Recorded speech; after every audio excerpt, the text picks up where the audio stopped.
I know that you will be anxious not to rush to judgment, but does this extended footage showing an assault on police officers change your view about what took place?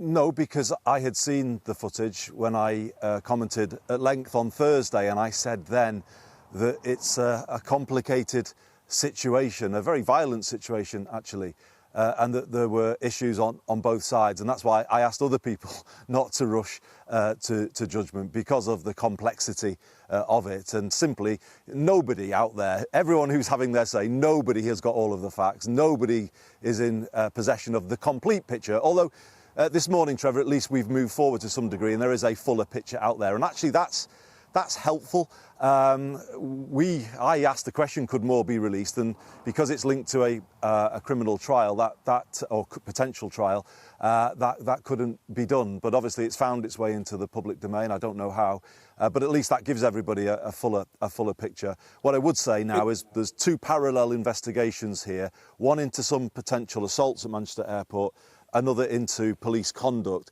Both need to move forward, and I would just ask people now, let them move forward, let them come to that complete picture, make the judgment on what needs to happen, and then at least we can all move forward. You are actually the police authority, as it were, for Manchester. But so when will can we expect to know something conclusive, or an interim conclusion of either of those inquiries?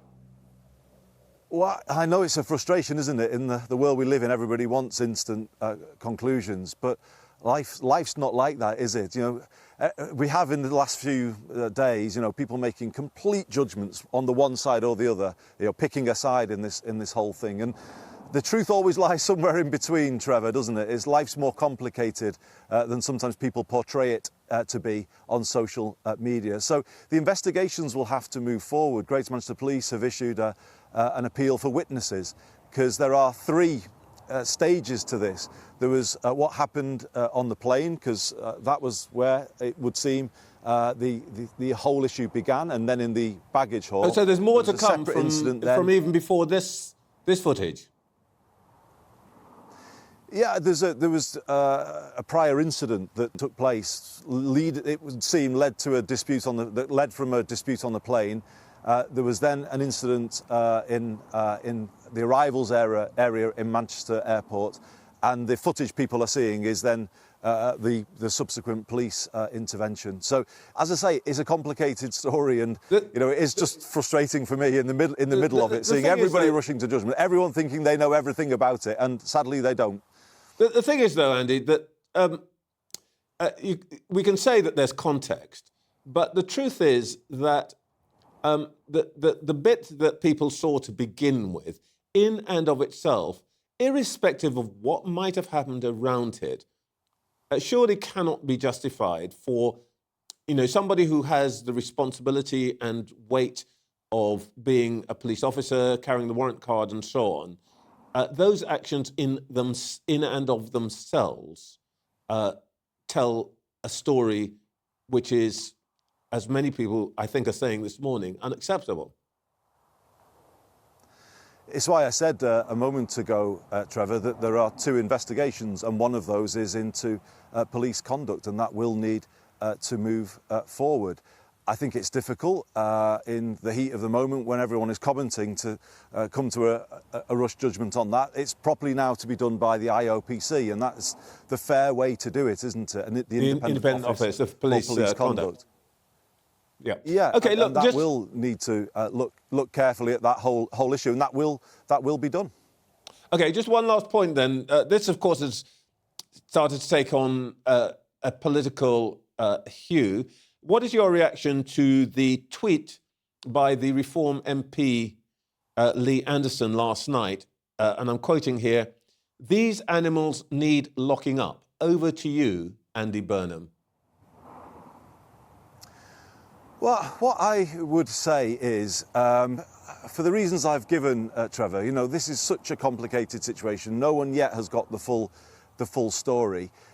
We've got to allow the authorities to do their job. We can't live in a country where we just have summary judgment and summary justice on social media. Life can't be like that. We'd end up in a very dangerous place. I think Mr. Anderson was referring to the chap whose head was stamped on when he wrote about animals, not the police.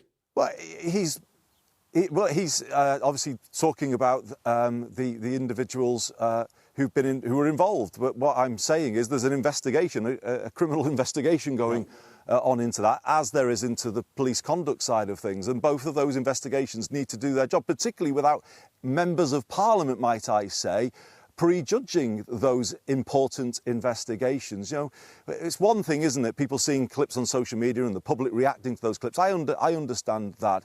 But it's another where members of Parliament who should be applying more judgment to these matters, letting the police do their job, you know, piling in and making statements, you know, coming down on one side or the other. And that's the problem these days, isn't it? People are picking sides when, as I said before, the truth often is more complex and it lies in between. And we've no hope really if MPs are just going to kind of join in and sort of, you know, add to the furore. We need to step back this morning, Trevor. I would have liked more of the footage to come out earlier, but because it's linked to a potential trial, it couldn't. But at least it's out there. People can see it now. They can see that this is a complicated situation. It escalated very quickly. It's a very violent situation. The authorities now need to be given space to do their job. Please, can that message, if nothing else, get out this morning? Everybody take a step back, let them do their job, and hopefully it will be concluded as quickly as possible.